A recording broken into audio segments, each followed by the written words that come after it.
Psychologists/therapists of Reddit, what are some bad pieces of mental health advice you've seen on social media? Clinical social worker here, and God knows I've seen plenty. One of the things that worries me most, and I haven't seen discussed as frequently, is technically good suggestions given by people lacking the training to properly implement them. A little bit of knowledge can be a dangerous thing, and while most people know they shouldn't play doctor without a license, the same doesn't always seem to apply for therapy. Tons of folks will make recommendations based off an article they read at some point which, while potentially correct, lack the critical context and support needed to actually be effective. For example, I've seen so many people encouraging the use of mindfulness without a strong understanding of what this concept actually is, what situations it's most useful for, or how to actually employ it as part of treatment. As a result, you end up with tons of people saying they tried a certain therapeutic approach, and it didn't work, not because they actually got that treatment, but because some random stranger gave them a half-assed lecture, while swearing this one thing would be a perfect cure. Use marijuana to cope with anxiety and depression. Marijuana is a depressant and causes more anxiety after prolonged use. It also can lead to psychotic features in mental disorders. Marijuana has a lot of good uses such as pain management and increasing appetite. It is not an effective treatment method for mental health issues. When people think depressed and sad mean the same thing. I have depression and can feel happy, I still have depression. Same with anxiety. Anxiety and nervous don't mean the same thing. I have anxiety and can feel calm and safe, I still have anxiety. Depression and anxiety are chemical imbalances in the brain due to atypical development and/or trauma. It isn't a passing thing or an act for attention or a moral failing. It's not a girls only thing. It's not purely emotional. Having this off balance of thoughts and feelings all the time leads to exhaustion and pain, and makes socializing and keeping a job very hard. It affects everything. Medicine helps. Medicine saves lives and improves them. Just because some obelisk denies the existence of mental illness, it doesn't mean it doesn't exist. Imagine if someone went to a person in a wheelchair and told them to quit being a baby and just walk. Don't you think they would if they could? And don't you think saying that is cruel? It's like a wealthy person telling a homeless person to just buy a house, to live and to solve their homelessness. If they had the ability to do that, wouldn't they already be under a roof? I always see stuff about positive thinking and how people have to be positive. That creates an unhealthy mindset. A better mindset is to practice mindfulness and to fully experience the things you're going through at the time you're going through them. Be in the moment. If that moment is shitty, then that's okay. Be in that moment and feel what it feels like to feel bad. If it's happiness, then accept that and be in the moment. What you don't want to do is focus on something in the future or past and feel bad feelings about that. But you also don't want to focus on the past or future and feel good feelings. That's not going to help you. Focus on yourself in the moment. 2 things that are well-meaning, but I've seen them backfire. 1. Taking time off of school and/or work to work on yourself. Look, I get the premise, and I'm definitely not saying it's always bad, but I've seen it go south more often than I've seen it work. School/work/whatever provide opportunities to experience success and forward progress. Yes, they can be very stressful at times, and there are certainly situations where they may be toxic. If that's the case, I begrudgingly understand walking away. But just quitting without a plan often creates stagnancy in life that is just terrible for mental health. I acknowledge that this is very much case by case, but if you're going to take time away from school/work, come up with a plan first. Have something you want to accomplish. If you don't have something to work on, now you're struggling with mental issues and bored. If it's work that you've left, it also leads to 2. Money. The idea that money can't buy happiness is generally fine.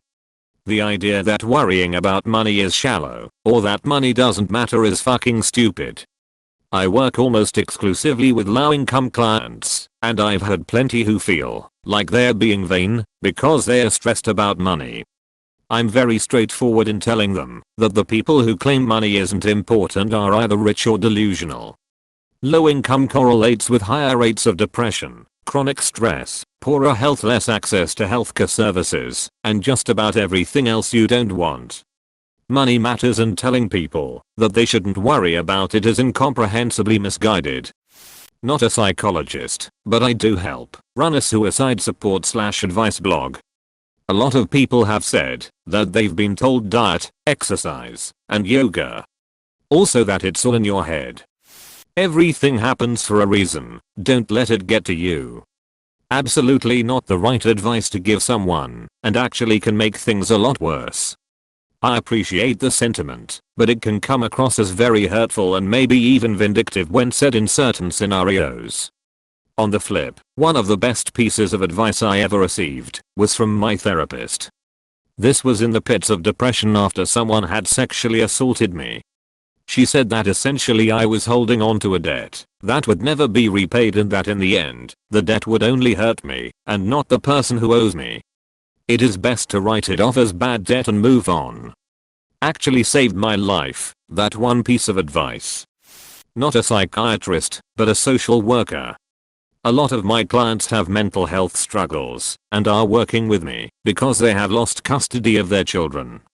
It gets really old seeing the hardcore marijuana enthusiasts advocating for people with severe mental health issues get off meds and smoke instead. Marijuana can be very helpful in certain cases, but it is definitely not a be-all, end-all cure. Especially for people that struggle with hallucinations or paranoia, or keeping up with personal responsibility. It can for sure make these things worse for some.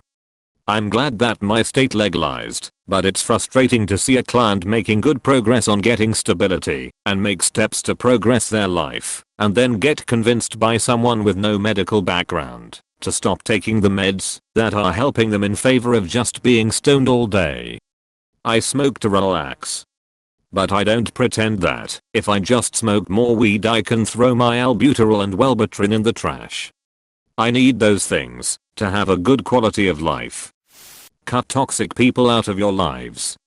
Maintaining healthy boundaries is an essential part of mental health. However, this toxic person movement has become yet another reason for some to prune their personal bubble of anything but positivity and praise.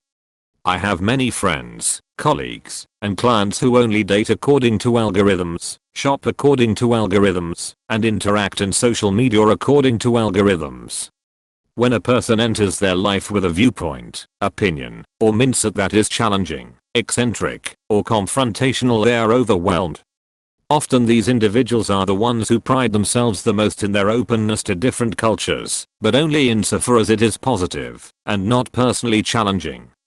Even on here, I've found that the most vicious attacks are against persons who are critical, cynical, or express a dislike of a piece of media or entertainment. If you don't like it, don't comment. As though anything but good thoughts is a personal attack against oneself. It's reflective of a rather unhealthy external locus of control. Again, I don't advocate enabling abusive relationships. Toxic people exist. What I'm saying is the term has become very much overused. There is a line between candide and or. Just keep going. Worst thing I ever did. Got me a burnout. I'm not a psychologist, but when I had my depression my roommate told me to just pull myself together. We don't live together anymore. As both a psych nurse and a counselor, I see so many terrible things. Most of the advice you see online from non-scientific sources is mostly harmless pop psychology stuff, and some can actually be helpful. For instance, don't use your phone in bed to help you sleep better at night, or daily meditation for mindfulness, etc. But there are things I see online all the time that are just such bullshit I'm not even sure how they are legally allowed to stay up. Such as almost anything to do with essential oils. Some essential oils in small amounts can be useful for mild aromatherapy in some conditions, can help with seasonal affective disorder, or as additives in medicinal mixes, but otherwise there's basically no evidence that essential oils do anything other than cost a lot of money and destroy the environment. Some can be legit dangerous to your health. People who claim there is any kind of trick that will snap you out of depression or addiction, or motivational speakers who claim that you just need to think positive. If some people find that helpful, that's great, but there is basically no evidence that self-help stuff is better than placebo when it comes to depression or other conditions.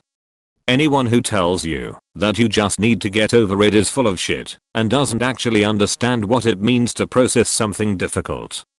But the big one for me is when people claim that emotions are somehow illogical and that acting like an emotionless logic machine is the best way to be. Emotions are generally perfectly reasonable responses to thoughts and events, at least within the context of a person's own subjective experience. Telling people that they shouldn't be so emotional or shouldn't let their emotions get to them is not only practically useless, it's also completely invalidating a person's experience. Sure, it's good to learn to process emotion and control behavior, but that's not the same as saying emotions are bad. This was longer than I intended it to be, sorry everybody. So much material is out there about recognizing toxic people, assuming we are all victims who are attracted to the wrong type of people. In therapy, you may actually learn how you have behaved in maladaptive ways that have contributed to strained or prematurely cut off friendships. Nap. Most advice you see online is horrendous. The first step towards a cure is admitting you are sick. Instead, most people encourage people with issues thinking their good intentions will cure the other person. In the long run, they have hurt them immensely. Not a therapist, but someone told me, stop being a Winnie bee. It made me sick that you always told me that you're hungry, but doesn't know if you want to eat every time. Then months later he said, people who committed suicide are selfish. They don't think about the impact of people around them after they done that. From that time I decided to save money for therapist. I've seen some people post that mental issues are just excuses for your mistakes. That's in itself it's a problem, because it doesn't allow self-reflection and understanding the condition you're in. Most of the be tough stuff can work on certain people that just need that last push, but on the other 99.9% of people can lead to dangerous results if taken too seriously, as we've seen in the past week with the elections. I saw someone tell another individual with schizophrenia that they didn't need medication. What they really needed is the motivation to cope with their mental illness symptoms. What you choose to do online doesn't affect your mental health. It's a sentiment I see often. It's garbage. Just cheer up. You just gotta pull yourself up by your bootstraps, kid. Thanks, now I can be so retin deficient and perform a useless task. Not a psychologist, but as someone with ADHD, whenever someone tells me to concentrate, my brain shuts off whenever I try to force myself to concentrate, and I have none of that sweet dopamine rush at the end that you get. It's more difficult than that. Stop recommending it every time I have something I have to do. Amateur analysis of mental health issue through comments or posts. You aren't qualified to diagnose someone, don't do it. Even if you are, you should leave it to a professional environment where your words can actually have some positive impact rather than bitch slapping someone with your bachelor's degree for upvotes. End your life and you'll find peace. Clinical psychology doctorate student and mental health support worker here. Anything to do with getting a full 8 hours, eating healthily and exercise for depression. Yes, those things can have a very positive impact on low moods. But clinical depression usually stems from something, and that problem needs to be addressed before these lifestyle tips can truly serve their purpose. You are wasting 1/3 of your life sleeping not just bullshit, but a recipe for madness and death. Sufferer 1, I'm unemployed, can't get a job, and am suffering from depression. Acquaintance 1, you are not your job, there's more to life than jobs. Sufferer 2, I'm lonely, can't find dates, sex, relationships, etc. Acquaintance 2, you need to love yourself first, there's more to life than sex. Sufferer 3, I can't stay motivated or finish anything, always getting lost in distraction. Acquaintance 3, you don't care enough, and you need to take action.